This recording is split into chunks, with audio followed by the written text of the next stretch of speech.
Hi good afternoon. CNBC आवाज Motilal Oswal studios में आप सबका स्वागत है। न्यू ईयर कंपनी में आज दिग्गजों की चर्चा होनी चाहिए भाई। कल बाजार बंद होने के बाद दो निफ्टी 50 के नंबर्स आए। एक था ट्रेंड का काउंटर और दूसरा एसबीआई लाइफ। आज इस शो न्यू ईयर कंपनी में एसबीआई लाइफ के एमडी और सीईओ अमित झिंगरन साहब से आपको रूबरू कराएंगे। इस बार के क्वार्टरली नंबर्स, इंश्योरेंस इंडस्ट्री का हाल, आगे का आउटलुक, सब पे होनी है चर्चा। अभी नंबर्स लेकर आता हूं पहले, फिर मैनेजमेंट से इंटरेक्शन सुनवाऊंगा। पहले अच्छा, इस जब डिटेल में मैनेजमेंट से बातचीत हो जाएगी तो आगे रिक्वेस्ट करी थी जियोजीत फाइनेंशियल सर्विसेज के गौरांग शाह साहब।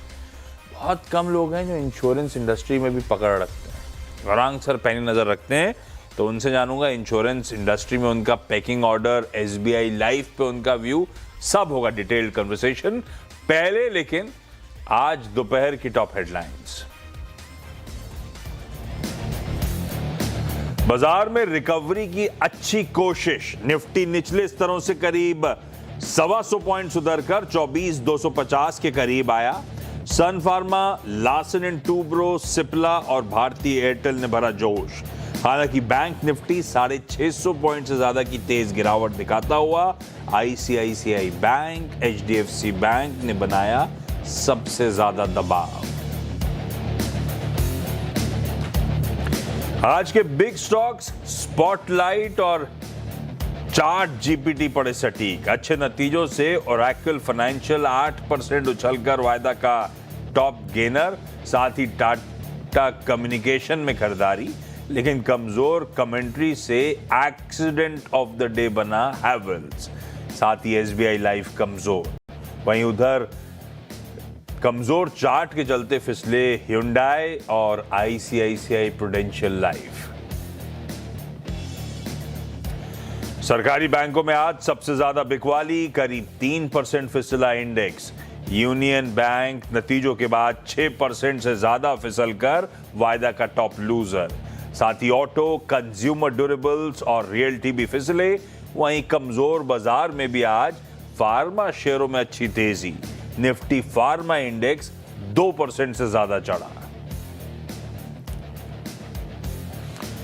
गोदरेज इंडस्ट्रीज में 6% से ज्यादा की जोरदार तेजी। वैल्यू अनलॉकिंग की उम्मीद और आगे तेज ग्रोथ के गाइडेंस से भरा जोश। कंपनी ने कहा अगले 5 साल में 5 लाख का मार्केट कैप करेंगे पार।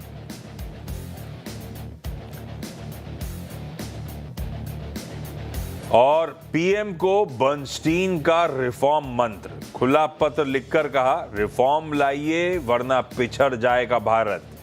एग्रीकल्चर, एनर्जी, मैन्युफैक्चरिंग समेत 8 बड़ी थीम्स पर बड़े बदलाव की वकालत की। केवल ऐप बनाने से नहीं चलेगा काम। खुद के एआई मॉडल्स, डेटा कंट्रोल पर करना होगा काम, नहीं तो आईटी नौकरियां पड़ेंगी खतरे में।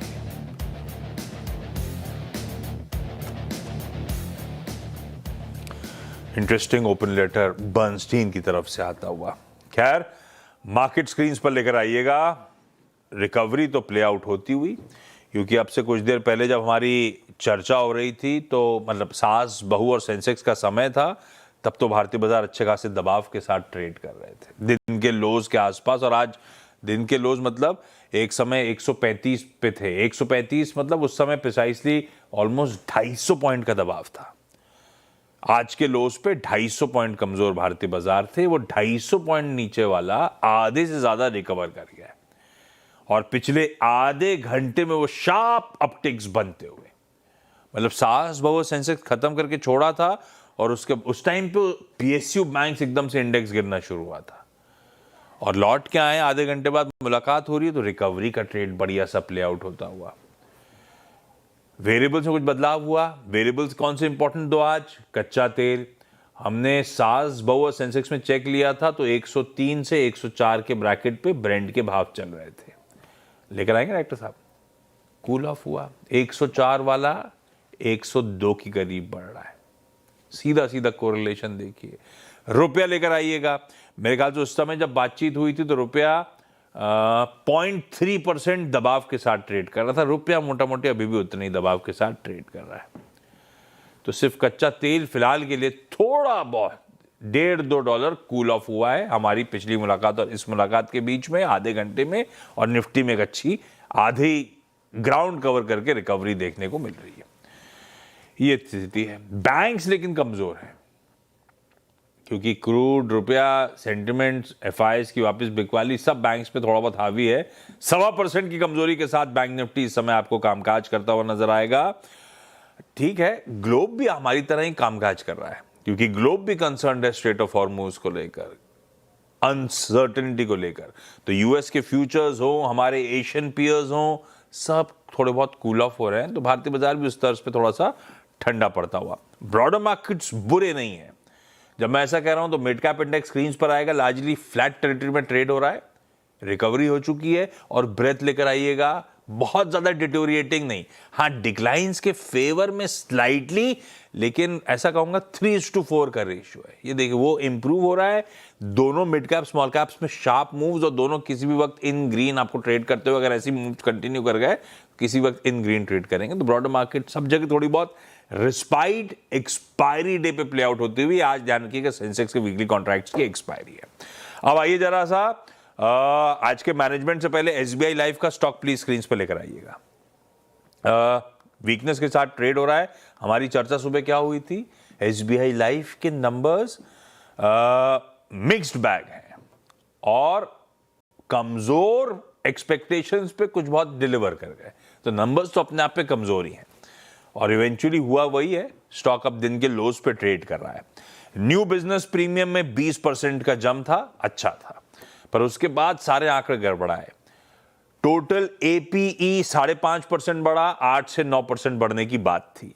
Value of new business expectations थी कि स्लाइट इंप्रूवमेंट होगा, 2% का डिक्लाइन आया है। और वैल्यू ऑफ न्यू बिजनेस के मार्जिन्स 210 बेसिस पॉइंट्स गिर गए। हालांकि ये मोटा मोटी एक्सपेक्टेशन, मार्जिन एक्सपेक्टेड था कॉन्ट्रैक्ट होंगे, इसलिए मैंने कहा था कमजोर एक्सपेक्टेशंस थी, मार्जिन एक्सपेक्टेड थे 200 बेसिस पॉइंट गिरेंगे और उसी तर्ज पे तकरीबन 200-210 बेसिस पॉइंट ही गिरे। तो नंबर्स तो अपने आप पे कमजोर है। हालांकि ये सच है कि पूरे फाइनेंशियल ईयर के लिए कंपनी ने प्राइवेट सेक्टर के मार्केट लीडर की पोजीशन बना रखी है और ब्रोकरेजेस के जितने अपडेट्स आए लॉन्ग टर्म के लिहाज से तो सब पॉजिटिव साउंड कर रहे हैं। ये कहानी है एसबीआई लाइफ के परफॉर्मेंस की। अब चलिए एसबीआई लाइफ के मैनेजमेंट की बारी। आज एसबीआई लाइफ के एमडी और सीईओ अमित झिंगरन साहब से बातचीत सुनवाऊंगा इन द सेंस हमारे सहयोगी यश जैन ने जाके एसबीआई में उनका इंटरेक्शन, उनसे मैनेजमेंट ने से बातचीत करी है।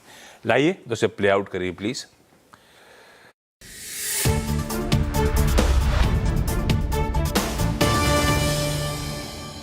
एसबीआई लाइफ इंश्योरेंस ने अपनी चौथी तिमाही के नतीजे प्रस्तुत किए और अगर नतीजों की बात की जाए तो मोस्ट ऑफ द पैरामीटर्स पे जो स्ट्रीट एक्सपेक्टेशन था और एनालिस्ट एक्सपेक्टेशन था उस पे नंबर्स खरे उतरते दिखे।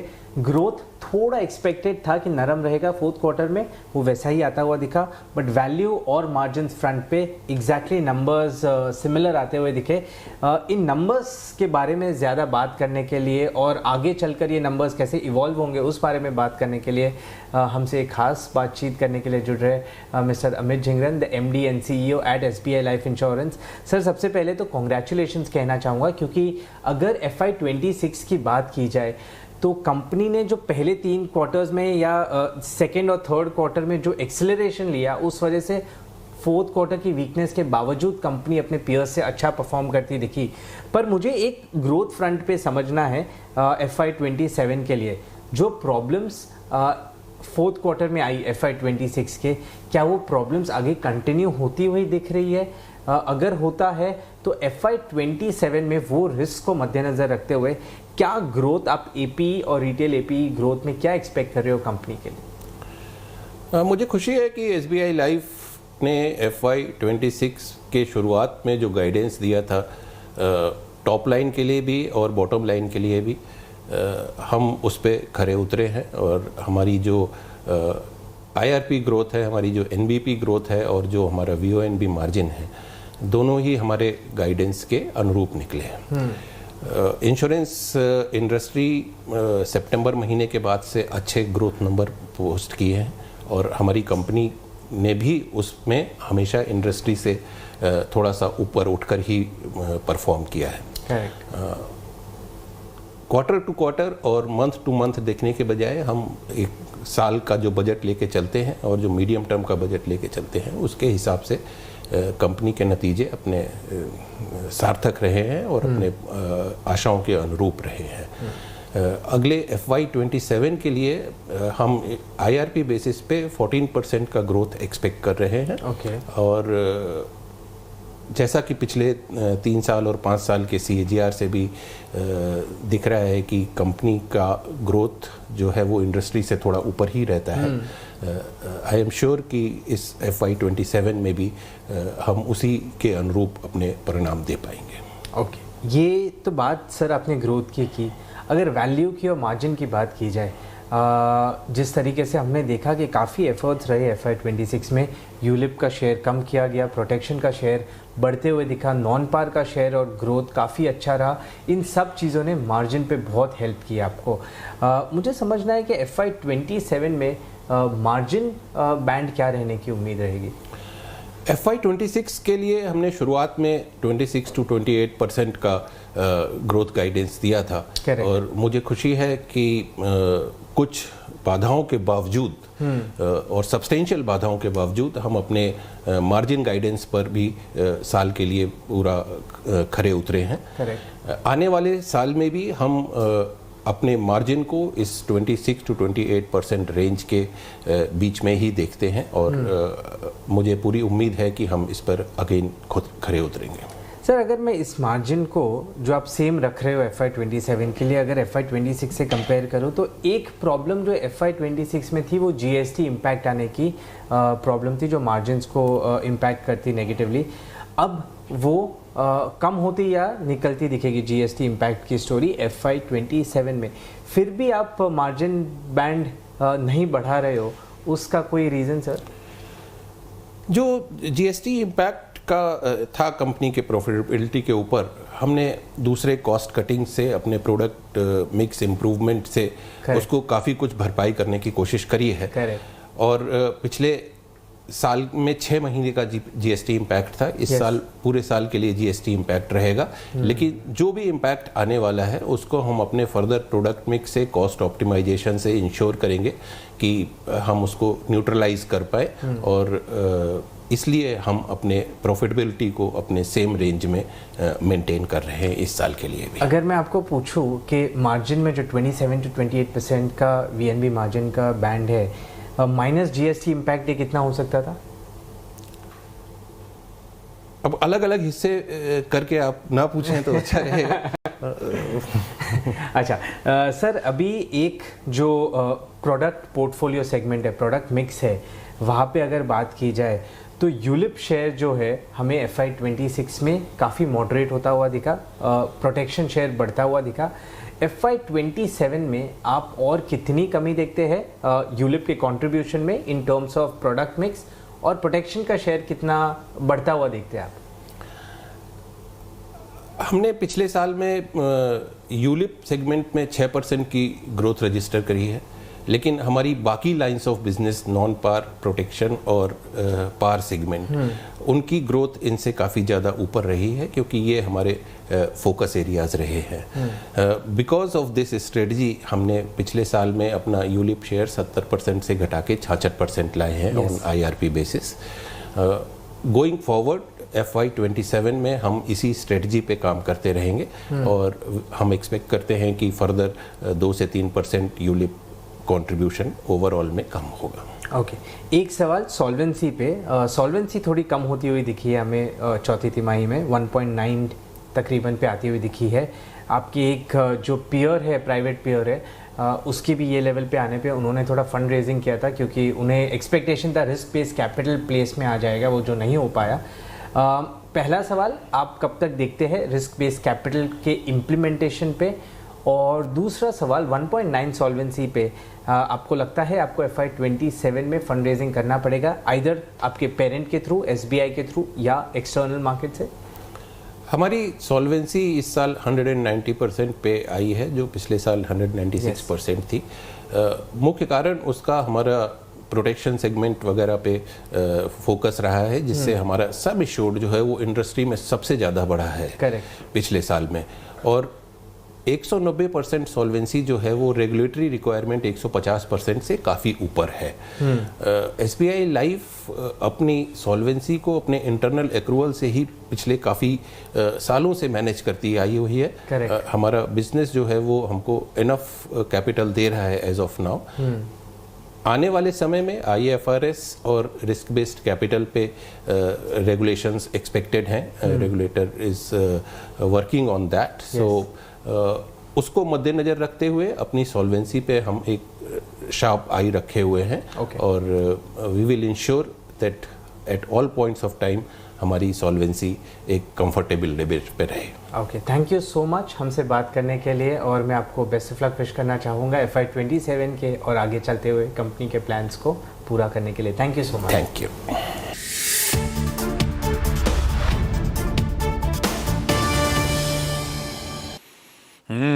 MD CEO साहब तो कॉन्फिडेंट साउंड करते हुए, ये बात सच है जैसे वो कह रहे थे कि FY26 का जो हमने गाइडेंस दिया था वो मीट करा, और SBI लाइफ ने better than industry performance deliver करी। ये भी सच है कि Q4 हमने सुबह कहा तो था कि कमजोर है, Q4 कमजोर था, पर MD साहब जो कह रहे हैं कि वैसे होता लॉन्ग जेस्टेशन बिजनेस है, तो हर मंथ हर क्वार्टर कंपैरिजंस ड्रॉ करना थोड़ा सा गलत हो जाता है, लेकिन इसीलिए इम्पैक्ट झेल रहा है क्योंकि Q4 में वो थोड़ा सा दिक्कत में वैल्यू ऑफ न्यू बिजनेस और उसके मार्जिन आते हुए नजर आए।